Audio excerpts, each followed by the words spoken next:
নিয়ন্ত্রণ করে। কাজী পুলিশের যে সমস্ত অফিসাররা এই অপকর্ম করেছে, গুলি চালিয়েছে, জনগণের বিরুদ্ধে দাঁড়িয়েছিল, তাদের বিচার হবে। কিন্তু অন্যান্য পুলিশ কর্মকর্তারা ধারাবাহিকভাবে সবাই অপরাধী না। থানা পুলিশ না থাকলে এলাকার আইন শৃঙ্খলা পরিস্থিতি নিয়ন্ত্রণ করা যাবে না।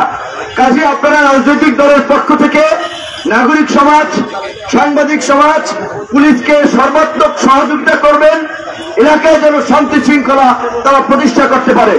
এবং ওসি সাহেব সহ এসপি সাহেব, ডিসি সাহেব পরিষ্কারভাবে বলে দিয়ে আসবেন, কোন রাজনৈতিক দলের নেতার নির্দেশে মিথ্যা মামলা হবে না, হয়রানিমূলক মামলা হবে না, প্রতিহিংসাপরায়ণ রাজনীতি এই ফরিদপুরে ভাঙ্গায় চলবে না। পরিষ্কারভাবে এই এলাকার মানুষ হিসেবে আপনারা জানিয়ে দিবেন। আওয়ামী লীগের ভাইদের উদ্দেশ্যে দুইটা কথা বলতে চাই। আজকে জুম্মার নামাজের দিন যারা দেশ থেকে পালাইছে তারা তো ভাগছে, যারা দেশে আছেন আল্লাহর কাছে মাফ চান।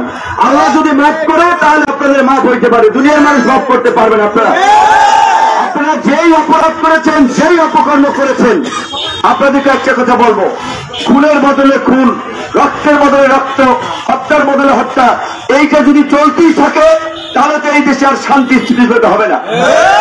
এই আমাদের ছোট ভাইরা, আমাদের সহকর্মীরা এই ফরিদপুরে না, শুধু সারা বাংলাদেশে আমরা 2018 সালে এই কোটা সংস্কার আন্দোলন শুরু করেছিলাম। আমাদের ভাইরা, আমাদের নেতৃবৃন্দ, আজকে সাইজের লোকেরাই কিন্তু বিপ্লব ঘটাই দিচ্ছে। এবং তারা যে সরকার গঠন করছে তারা কিন্তু পরিষ্কার বলে দিচ্ছে পুরানো জঞ্জাল পরিষ্কার করতে নতুনদের আগমনের কোন বিকল্প নাই। যারা ভালো চিন্তা করছেন, রাজনীতির গাল কাটা মিলন, এই সমস্ত লোকেরা রাজনীতিকে নষ্ট করেছে। সমাজের শিক্ষক, ইমাম, মসজিদ, যারা সমাজসেবক, ভালো মানুষগুলোকে রাজনীতিতে এগিয়ে আসতে হবে। বিশেষ করে আমি ইমাম মসজিদদের কথা বলবো। ইমাম শব্দ নেতা, তাদেরকে সমাজের নেতৃত্ব দিতে হবে। শুধু নামাজ পড়বে এটা ইমামের কাজ না, সমাজ পরিচালনায় তাদের নেতৃত্ব থাকতে মানুষ এগিয়ে আসতে হবে। এইবার যে বাংলাদেশের পরিবর্তন ঘটেছে, এই পরিবর্তন যদি আমরা ধরে রাখতে না পারি তাহলে আমাদের ভবিষ্যৎ অন্ধকার। এবং আল্লাহ কিন্তু এটা বলেছে যে যেই জাতি গোষ্ঠী সম্প্রদায় যেমন তার জন্য তেমন শাসক আল্লাহ দেয়।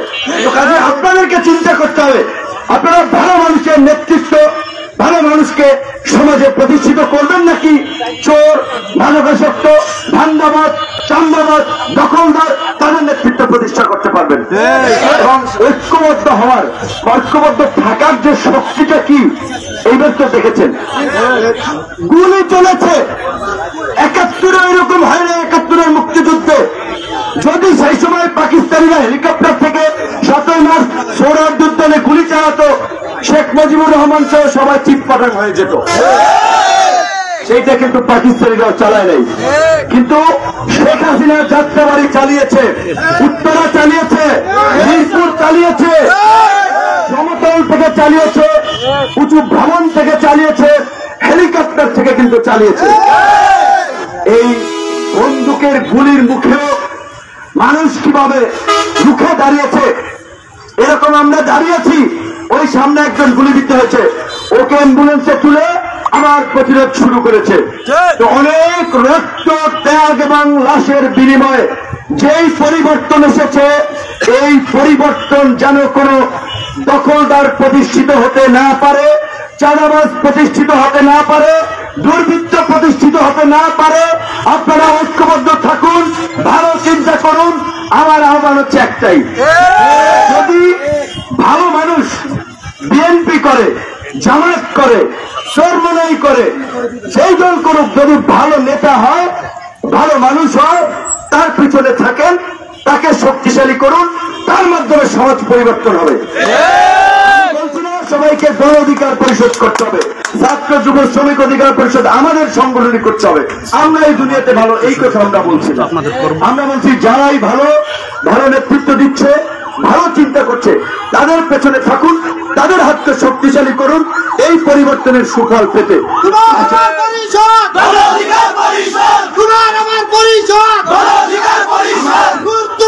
আমাদের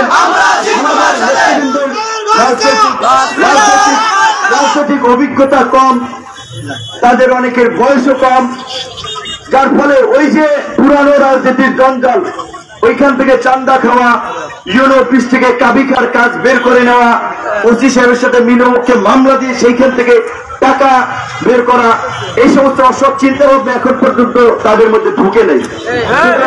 আশা করি আপনারা যদি তাদের পাশে থাকেন ভালো কিছু করতে পারবে ইনশাআল্লাহ। তরুণরা দেখিয়েছে আগামীর বাংলাদেশ তারুণ্যের বাংলাদেশ, তরুণদের বাংলাদেশ। তারুণ্য মানে শুধুমাত্র এখানে সব ইয়ং মানুষই লিখছে, তারুণ্য মানে একজন 60 বছরের 65 বছরের মানুষ দেখবেন মোটরসাইকেল চালিয়ে যাচ্ছে, রাস্তায় জিপ মানে হচ্ছে আপনার ভারী কাজ করছে, মাটি কাটছে, খেতে খামারে কাজ করছে, এই সমস্ত কর্মঠ মানুষই তারুণ্যের প্রতীক। তাদের নিয়ে আমরা আগামীর বাংলাদেশ বিনির্মাণ করতে চাই। আপনারা জানেন গণ অধিকার পরিষদ 2021 সালে প্রতিষ্ঠার পর থেকে রাজনৈতিকভাবে আমরা প্রত্যেক জেলা উপজেলায় আমাদের ছোট পরিসরে এই রকমের প্রতিকূল সময়ে কার্যক্রম পরিচালনার চেষ্টা করেছি। অনেক প্রতিবন্ধকতার মধ্যেও হয়তো সব জায়গায় আমরা পৌঁছাতে পারি নাই, সবার কাছে পৌঁছাতে পারি নাই। তারপরে আবার আমাদের নিবন্ধন আটকে রেখেছিল, সর্বশেষ আমাদেরকে ট্রাক প্রতীকে নিবন্ধন দিয়েছিল। তাই গণ অধিকার পরিষদের পক্ষ থেকে এখানে যারা উপস্থিত হয়েছে তাদেরকে ধন্যবাদ জানাই। এবং আপনারা জানেন যে আমাদের রাজনৈতিক দলের সিম্পল স্লোগান